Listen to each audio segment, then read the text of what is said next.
Then we raised after them other generations. Qur'an. And the memory of the mighty did not vanish, but lingered in the hearts of men. Biblical tradition, Genesis echoes. When power is destroyed, its shadow often survives longer than its body. Torah-aligned rabbinic insight, the destruction of Ad was not the end of history. It was the end of an illusion. Because when a civilization collapses, the land does not become empty. The test simply changes hands. If you want to understand how ancient civilizations fell and why modern ones are following the same path, make sure you stay till the end of this episode. The silence after the storm. Where once stood Aram of the Pillars, a city so proud that it believed the sky itself was beneath it. There was now only silence. No voices, no armies, no kings. Only wind passing through broken stone. The Quran freezes this moment in one haunting question. Do you see any remnant of them? The answer is absolute, none. But silence does not mean erasure. It means transition. Power vacuums in human nature. History teaches us a brutal rule. When a superpower collapses, three things immediately appear: fear, ambition, and imitation. After Ad, trade routes still existed, resources were untouched, the land was fertile, but moral leadership was gone. People did not ask, what destroyed them? They asked, how powerful were they? And that single question changed everything. When memory becomes an idol, the Quran repeatedly warns that shirk does not begin with statues. It begins with admiration. The people who came after Ad began to say, they were unmatched in strength. No one will ever be like them again. They were giants among men. Slowly, God's power faded from memory. Human power became legendary. The Bible preserves the same psychological pattern. The fallen mighty become myth. And myth slowly becomes reverence. This is how idolatry is born. Not from hatred of God, but from forgetting Him. A new civilization steps forward. Into this vacuum rose a new people. Thamūd. Unlike Ad, Thamūd studied history. They looked at the ruins and said, strength alone is not enough. We must protect ourselves from destruction. So they did something revolutionary. They carved homes into mountains. The Quran describes them precisely. You carve out homes from the mountains, feeling secure. This was not architecture. This was fear turned into engineering. Open cities versus hidden fortresses. Here civilization takes a sharp turn. Ad built upward open skies, visible dominance. Thamūd built inward stone shelters, hidden strength. Two different styles. Same mistake. Because arrogance does not disappear when it hides. It only hardens. Thamūd believed, wind destroyed, Ad, stone would protect them. They trusted mountains more than God. The illusion of safety. Every civilization believes it has learned from the past. And every civilization repeats the same error. They improve technology but ignore morality. Thamūd mastered stone. But they abandoned humility. They feared nature. But they did not fear their creator. And when that happens, revelation always follows.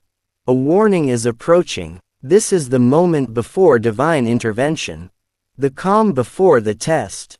Because when a society perfects its defenses, but rejects guidance, a prophet is sent not to destroy, but to warn.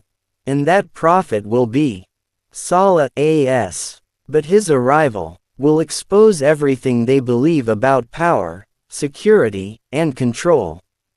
Every civilization believes it is stable right before it is tested. Thamūd had done what they thought was impossible. They turned mountains into homes, stone into safety, and fear into architecture. From the outside, they looked unbreakable. From the inside, They were already cracking. And it is at this exact moment, when a society feels secure enough to ignore God, that revelation arrives, not with armies, not with disasters, but with one man, the arrival of Salah as. Salah as did not come as a stranger. He was one of them. Same blood, same language, same culture, which meant they could not dismiss him as an outsider. The Qur'an captures this detail deliberately. He said, "O my people, worship Allah, you have no God other than Him." This was not new information. It was an uncomfortable reminder. Because Thamūd already knew God existed. They just didn't think He mattered anymore. A familiar pattern across all scriptures. The Bible and Torah preserve the same pattern seen again and again. When societies advance materially, they redefine God as irrelevant. Salah as did not challenge their engineering. He did not attack their cities. He challenged their confidence. He asked the question they feared most. Do you really believe these mountains will protect you from your Lord? Silence followed, because deep down, they knew the answer. Power, pride, and the psychology of rejection. Thamūd's leaders responded exactly how power always responds. They mocked, they negotiated, they delayed. First, they said, "You were once promising among us." Then, "Surely, you are bewitched."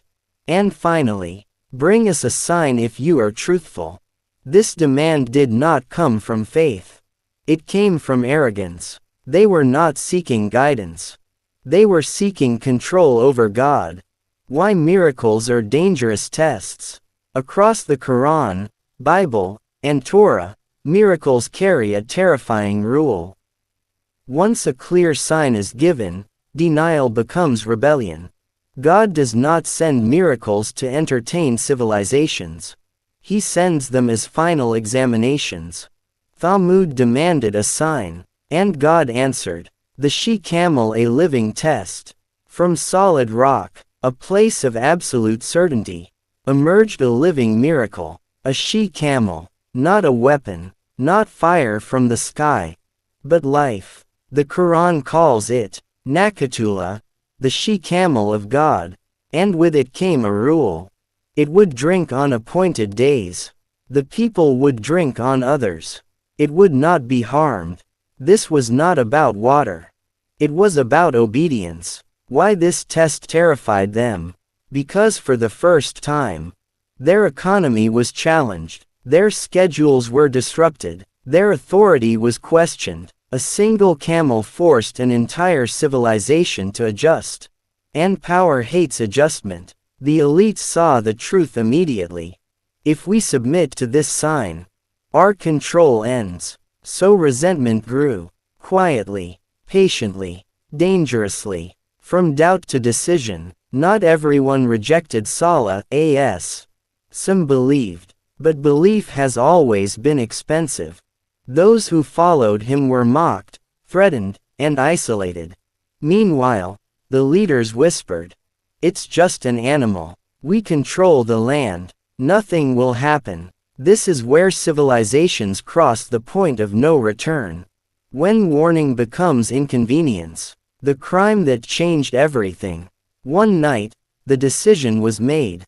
The camel was not killed in rage. It was killed in calculation. A message was sent to heaven. We decide the limits, not God. The Quran describes it in chilling simplicity. They slaughtered her and became regretful. But regret came too late. The final warning, Salah as did not celebrate. He did not argue. He delivered one final message. Enjoy yourselves in your homes for 3 days. That is a promise that will not be denied. 3 days. Across scriptures, numbers matter. This was mercy's countdown. When time itself becomes heavy, those 3 days were unbearable. Every sunrise felt heavier than the last. Faces changed, fear spread, certainty collapsed. Mountains that once felt protective now felt like tombs. Stone no longer felt strong. It felt close. On the final morning, the mountains of Thamūd stood exactly where they had always stood. Nothing looked different. That is how divine judgment often arrives, without warning signs visible to human eyes. The Qur'an describes the moment with terrifying restraint. So the earthquake seized them, and they became lifeless bodies in their homes. No enemy crossed their borders. No army breached their walls. The threat came from beneath their certainty. Stone becomes a trap. The very mountains they carved for safety became sealed chambers of death. Their shelters did not collapse outward. They collapsed inward. What was designed to protect them trapped them. This is the most frightening lesson of Thamūd. When protection replaces obedience, protection becomes punishment. The cry that ended a civilization. The Qur'an also describes another dimension of the punishment. The scream seized them, a sound so overwhelming that hearts stopped before bodies fell. Across scriptural traditions, this is not just noise. It is command. Creation responding to its creator. The Bible preserves similar imagery. Cities erased not by war, but by divine decree. No escape, no resistance. There was no time to run, no place to hide. Mountains did not move, but certainty shattered. The strongest generation of its age was gone in a single moment, and just like Ad before them, not a single remnant remained. The prophet who walked away, Salah did not stay among the ruins. The Quran records his final words. O my people, I conveyed to you the message of my Lord, and advised you sincerely, but you do not love sincere advisers. This line echoes across all prophetic history. Truth is not rejected because it is unclear. Truth is rejected because it is unwanted. Aftermath: a world watching in fear. News spreads faster than empires fall. Caravans passed through the region.